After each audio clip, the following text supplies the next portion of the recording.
For this function, we're going to find the vertex first, and the vertex is going to help us determine whether we have a maximum or minimum value at that point. And we're also going to use the vertex to help us find the range, and then we're also going to use the vertex to help us find the intervals of increasing and decreasing. So everything starts with the vertex. Now the easiest way to find the vertex is using a vertex formula.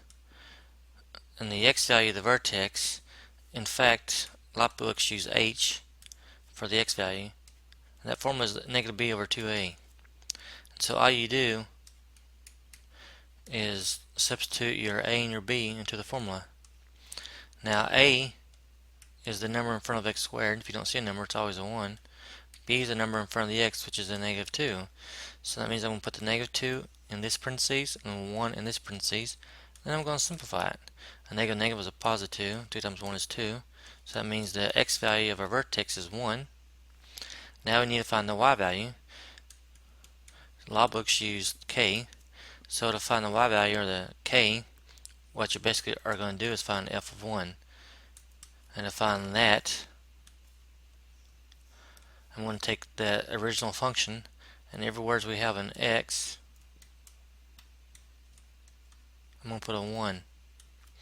And so you get y equals 1 minus 2 plus 6.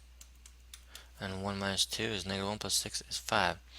Now, it doesn't hurt to go ahead and use your calculator if you want to.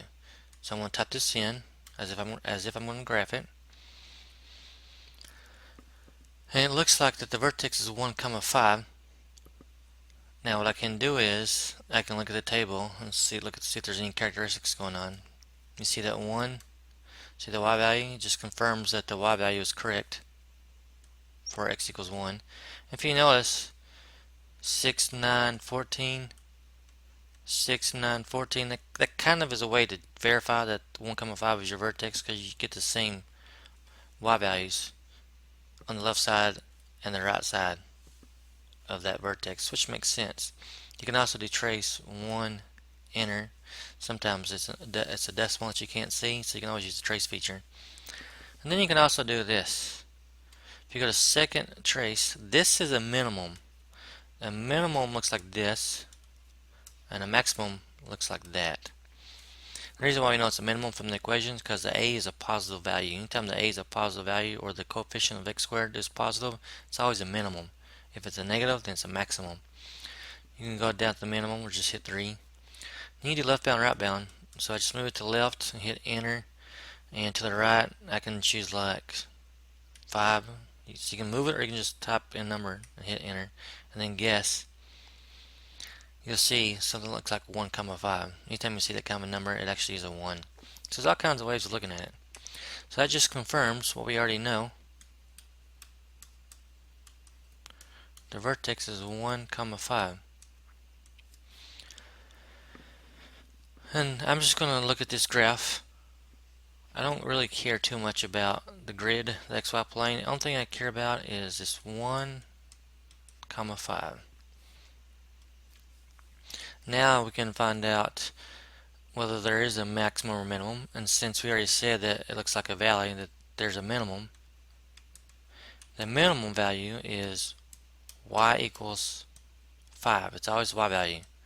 And in a lot of books will want you to say at x equals 1, but the minimum value is y equals 5 at x equals 1. And we want to find the range. The range is not so bad once you have the graph.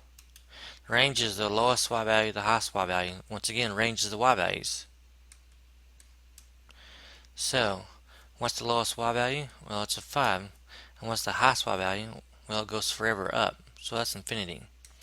Is the 5 included? Yes, it is. It is a part of it's a part of a point. It's the y coordinate of a point on the graph. So we include it with a bracket. And then the last thing we want to find is, where's the function increasing and where's it decreasing? So what you want to do is kind of think of this as being cut in two at the vertex. That's terrible. That's absolutely terrible.